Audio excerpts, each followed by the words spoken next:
Olá, meus queridos amigos, sejam bem-vindos a mais um Evangelho no Lar virtual, realizado pelo Prozebem, Pronto Socorro Espiritual Bezerra de Menezes, que realiza este Evangelho todos os dias às 17 horas.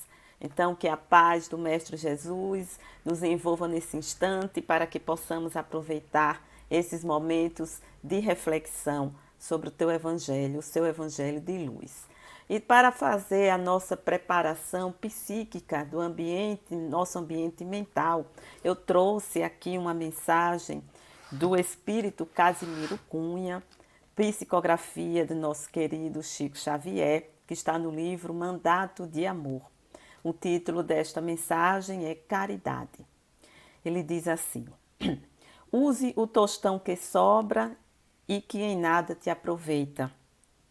Dar sempre é exemplificar a caridade perfeita. Caridade é, muitas vezes, fazer-se sempre o menor, estar na luz da humildade, a caridade melhor. Caridade é perdoar a quem te causa uma dor, é converter todo o espinho numa abraçada de flor. Caridade, enfim, na terra é buscar a perfeição de si mesmo no templo do coração. E com essa bela mensagem, meus amigos, vamos então fazer a nossa prece, a nossa conexão com o mundo espiritual. Ó divino amigo Jesus, mestre nosso de todas as horas, médico das nossas almas, aqui estamos, Senhor, reunidos em teu nome, para extrair do teu evangelho as lições que necessitamos para o nosso dia a dia, para a nossa vida.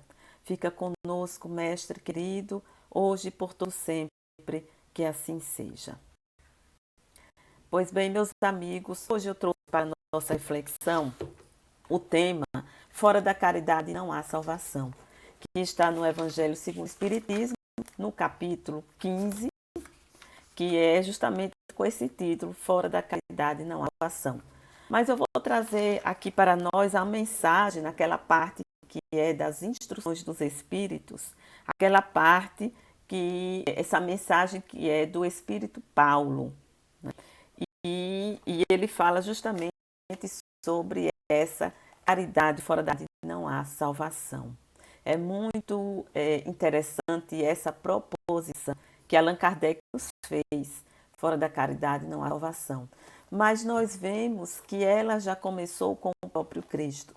O próprio Cristo trouxe os fundamentos desta caridade, de que ela seria para nós o nosso passe, vamos dizer assim, para a nossa redenção, para a nossa regeneração.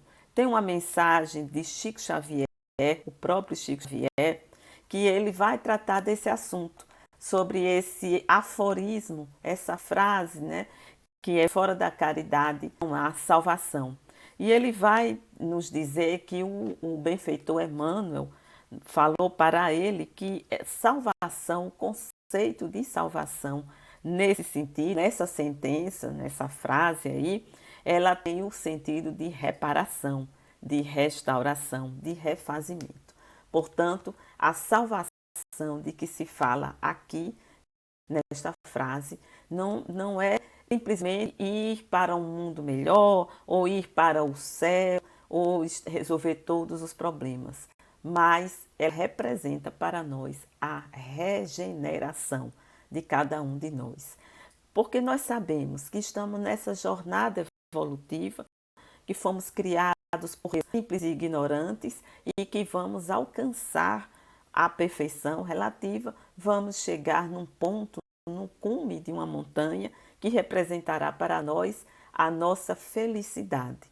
Então, para chegarmos lá, é preciso traçar um caminho, um longo caminho. E nesse caminho, nós vamos passando pelas provas, pelos testes, para nos provar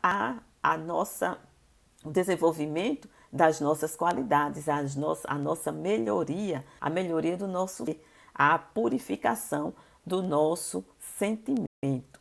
E nesse meio do caminho, Muitas e muitas vezes, nós, espíritos imperfeitos, ainda nesse aprendizado dessa caminhada, nós nos desviamos do caminho. Nós escolhemos coisas não muito boas, nós fazemos escolhas equivocadas e, portanto, nós vamos receber as consequências desse desvio de caminho. Nós receberemos as consequências não como um castigo de Deus, porque Deus não nos castiga, Deus nos ensina e Deus nos ama. Portanto, quando nós nos desviamos do caminho e sofremos as consequências desse desvio, nós precisamos passar por aqueles 3 passos que Allan Kardec colocou para nós, bem explicado e detalhado no livro O Céu e o Inferno, para que nós voltemos ao caminho correto, nos restabeleçamos perante Deus, cumpramos de maneira correta a sua lei. Nós passamos por esse processo que é, primeiro, arrependimento. Segundo, expiação, que vem o sofrimento. O sofrimento é a consequência de um ato errado, pois estamos sob uma lei que se chama lei de ação e reação. Todo ato que fazemos vai haver uma consequência, isso é da lei. Uma lei natural, uma lei de Deus. Então, o primeiro passo, arrependimento. Quando percebemos que estamos errados, só podemos entrar no processo de regeneração na medida em que nós percebemos o segundo passo é essa expiação, é sofrer as consequências naturais de uma lei, né, imposta por uma lei de ação e reação. E o terceiro e último passo é a reparação. Quando completamos esse ciclo, porque na reparação é quando vamos restabelecer, vamos consertar aquele erro que fizemos.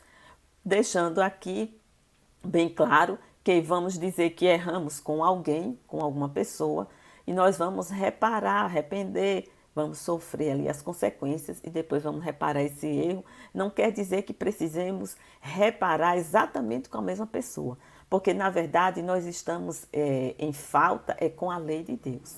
E para reparar que nós vamos mudar, traçar o nosso caminho de volta para o caminho reto. Então, o que fizemos de mal, de errado com alguém, nós vamos fazer de bem com ou essa mesma pessoa ou outra pessoa.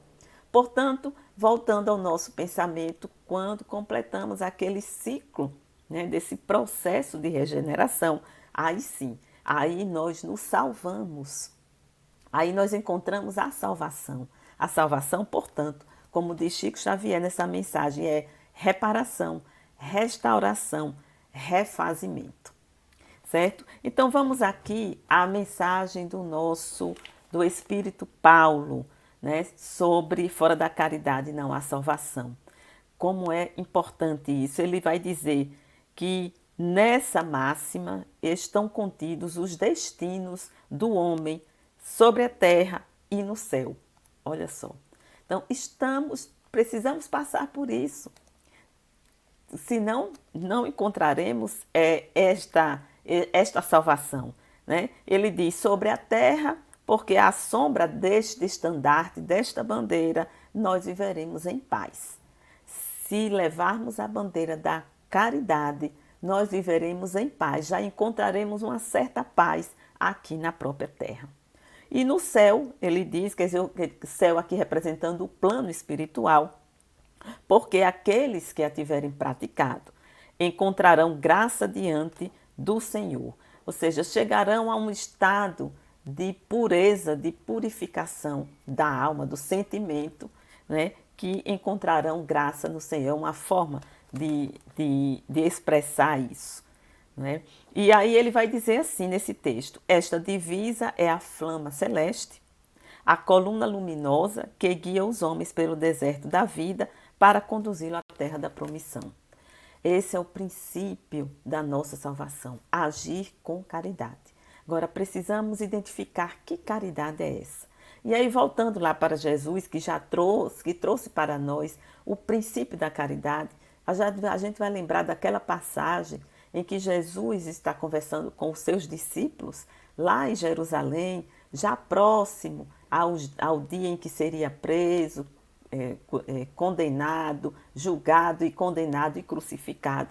Ele conversando com os discípulos, foi falar para os discípulos que quando o reino, numa linguagem simbólica, quando o reino de Deus estivesse estabelecido na terra, Deus colocaria à sua direita aqueles que houvessem trabalhado com caridade, mas ele não falou essa palavra. E nós vamos para o texto para ver como foi que ele disse isso.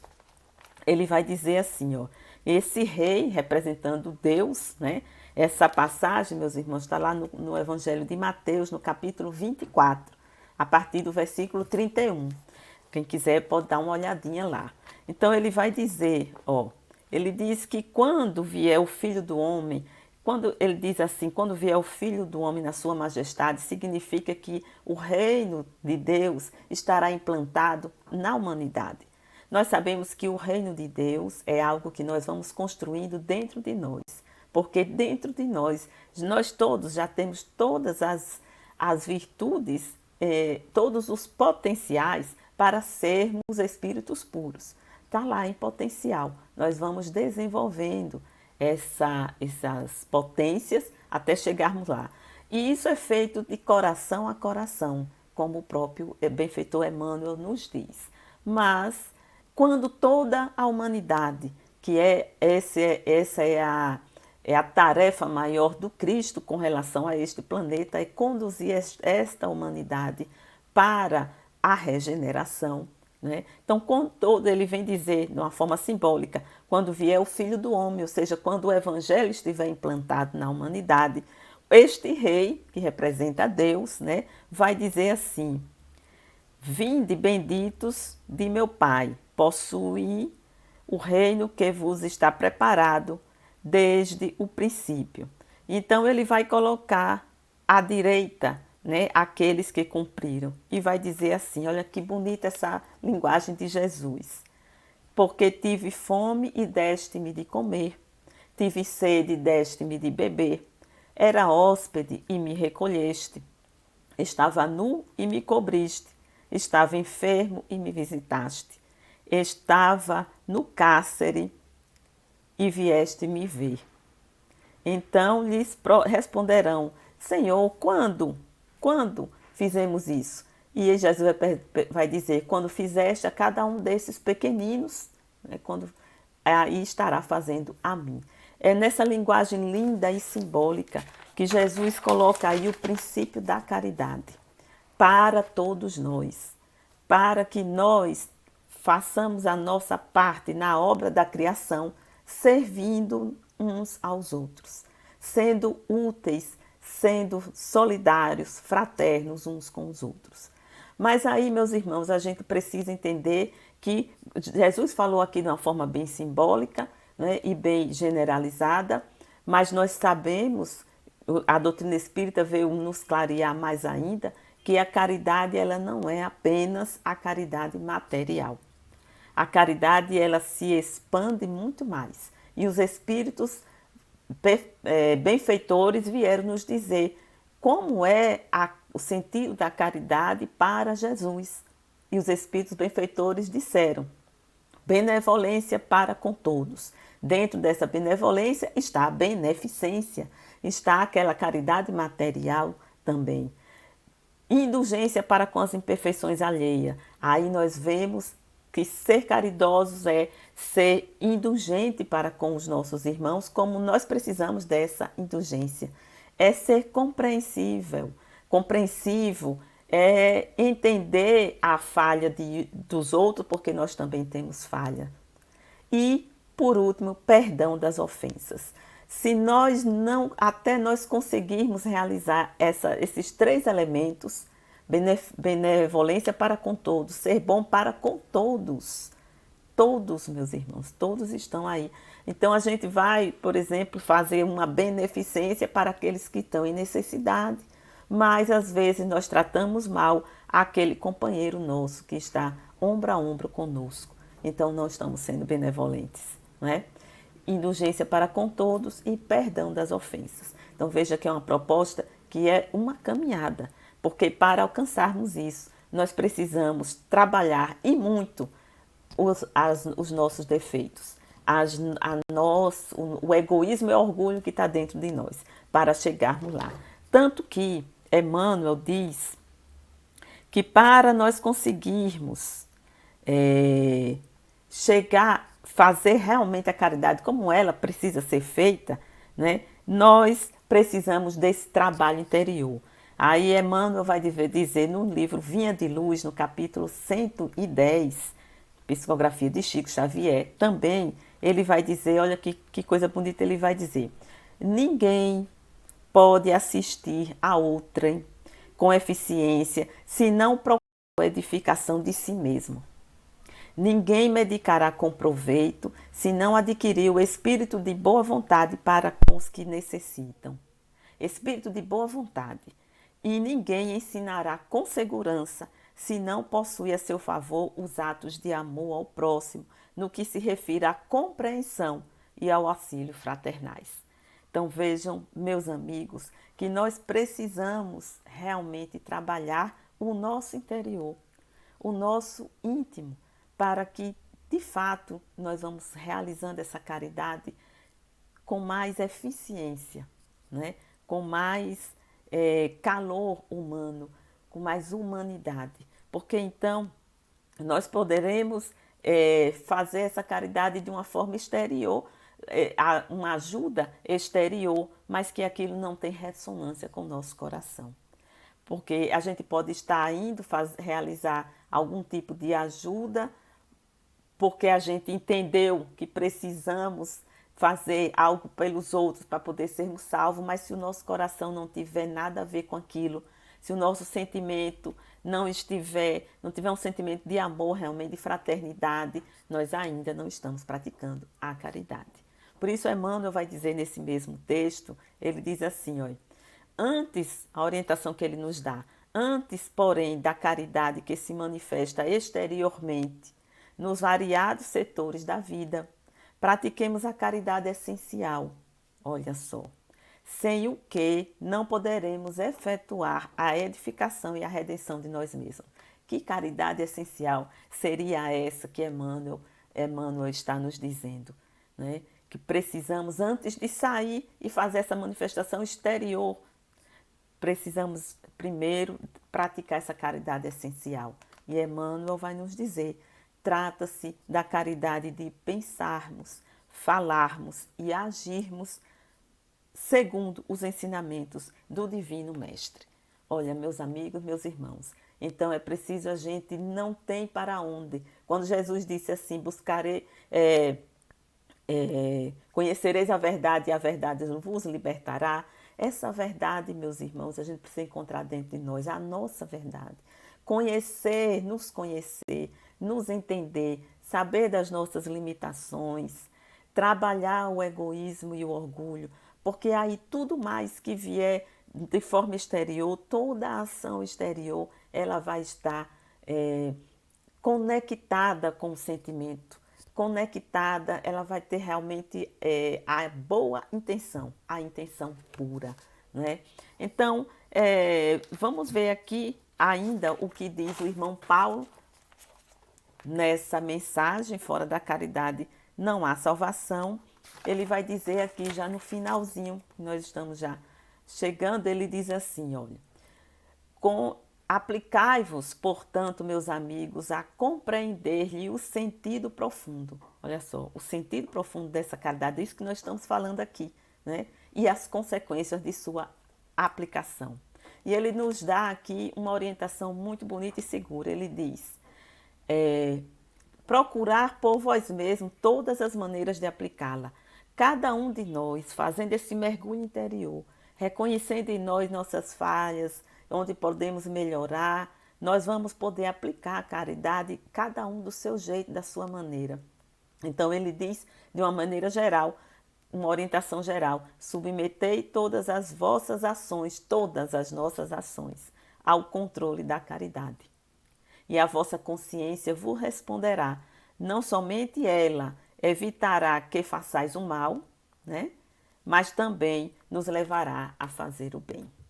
Então, meus amigos, precisamos compreender bem o que significa essa caridade e sabermos que agir dentro dessa caridade de uma forma bem ampla e observando a nós mesmos, melhorando os nossos passos, nossos sentimentos e desejos, nós vamos seguramente encontrar a salvação que todos nós vamos encontrar, mas podemos andar com um passo um pouquinho mais rápido, né? Fazendo o bem para nós e para todos que estão ao nosso derredor. Encerramos então a nossa reflexão de hoje, agradecendo a Deus. Ó Deus, Pai de amor e de bondade, louvado seja, Senhor, por todo sempre. Que a tua luz, o teu amor, envolva toda a humanidade sofrida, trazendo paz e renovação. Deus seja louvado. Obrigada, meus amigos, muita paz a todos e até uma outra oportunidade.